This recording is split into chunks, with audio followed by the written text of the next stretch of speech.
تو عشاء کی نماز کا وقت شروع ہوتا ہے سرخی غائب ہونے سے، اور کب تک رہتا ہے؟ نبی اکرم صلی اللہ علیہ وسلم کا فرمان ہے وقت صلاۃ العشاء الی منتصف اللیل، کہ عشاء کی نماز کا وقت آدھی رات تک، آدھی رات تک۔ اب آپ سے سوال کیا جائے گا کہ آدھی رات کب ہوتی ہے؟ ہاں کیا خیر بھائیو، آدھی رات کب ہوتی ہے بتائیے؟ کبھی نہیں پتہ چلا کہ آدھی رات کب ہوتی ہے؟ ہاں آپ نے ماشاءاللہ اچھا جواب دیا ہے، لیکن اکثر لوگ کہتے ہیں کہ 12 بجے، یہ غلط ہے، صحیح نہیں ہے۔ ہاں کبھی 12 بجے بھی ہوتی ہوگی، لیکن ہر روز نہیں۔ اس کا طریقہ کیا ہے؟ جس طرح کہ شیخ نے جواب دیا ہے کہ آپ سورج غروب کب ہوا ہے وہ ٹائم دیکھیے، اور فجر طلوع کب ہو رہی ہے اس کو دیکھیے، دونوں کے ٹائم کو آدھا کیجیے۔ یعنی فرض کرے آج کل مغرب کی اذان کب ہو رہی ہے؟ 5:20 پہ، اور فجر کی اذان کب ہو رہی ہے؟ 5:05 پہ۔ تو اس کا معنی کہ رات کتنی ہے؟ پونے 12 گھنٹے کی، 12 گھنٹے پورے نہیں ہیں۔ چند دن پہلے 12 گھنٹے کی تھی، لیکن ابھی تھوڑا کم ہو گئی ہے، تو پونے 12 گھنٹے کی رات ہے۔ آپ اس کو آدھا کرو گے تو کیا ہوگا؟ 6 گھنٹے سے کتنے منٹ کم؟ تقریباً 7 یا 8 منٹ کم، 6 گھنٹے سے 7-8 منٹ کم۔ تو آپ 5:20 سے لے کر 6 گھنٹے سے 7-8 منٹ کم لگائیے کہ کب پورے ہوتے ہیں۔ یہ ہے آدھی رات، جو تقریباً 11 بجے کے قریب، تقریباً 11 بجے کے قریب، سمجھے نا؟ تو اس طرح سے، تو اس لیے صرف 12 بجے آدھی رات نہیں ہوتی، ہاں کبھی کبھی ہوتی ہوگی کسی جگہ پر، لیکن ہر دن ہر موسم میں نہیں ایسا ہوتا۔ تو عشاء کی نماز کا وقت آدھی رات تک ہے۔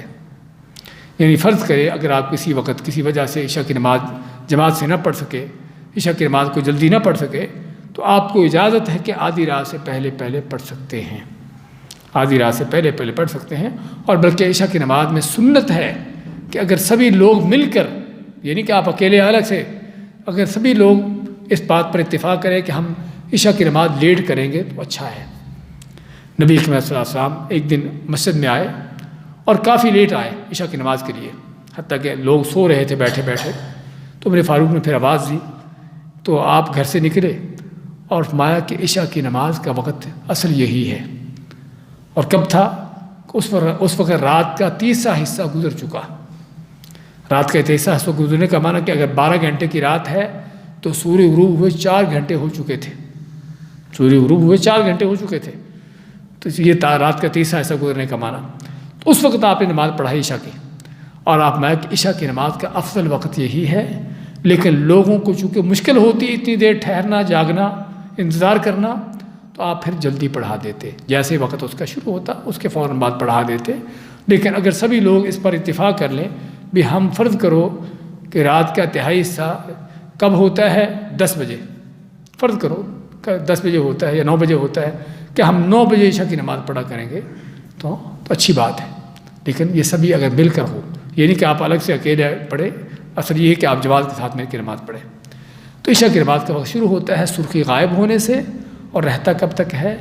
کہ جب تک آدھی رات نہیں ہو جاتی، آدھی رات تک اس کا وقت باقی ہے، اور اس کے بعد اس کا وقت ختم ہو جاتا ہے۔ تو یہ ہے بھائیو نمازوں کے اوقات۔ پھر سے دہرا دیتے ہیں، فجر کی نماز کا وقت شروع ہوتا ہے فجر طلوع ہونے سے، جو صبح صادق ہے، اور رہتا کب تک ہے؟ سورج طلوع ہونے تک۔ ظہر کا وقت شروع ہوتا ہے سورج ڈھلنے سے لے کر زوال ختم ہونے سے لے کر، اور رہتا کب تک ہے؟ جب تک ہر چیز کا سایہ اس کے برابر نہیں ہو جاتا۔ اور عصر کی نماز کا وقت شروع ہوتا ہے ہر چیز کا سایہ برابر ہونے سے لے کر، اور رہتا کب تک ہے؟ سورج غروب ہونے تک۔ اصل وقت اس کا یہ ہے، لیکن کسی کو اجازت نہیں کہ بغیر عذر کے اس کو لیٹ کرے، یعنی سورج کی دھوپ ماند پڑنے تک یا سورج کے زرد ہونے سے زیادہ اس کو لیٹ نہیں کرنا چاہیے۔ اور مغرب کا وقت شروع ہوتا ہے سرخی غائب ہونے سے، اپنے سورج غروب ہونے سے، سورج غروب ہونے سے شروع ہوتا ہے اور ختم ہوتا ہے سرخی غائب ہونے پر۔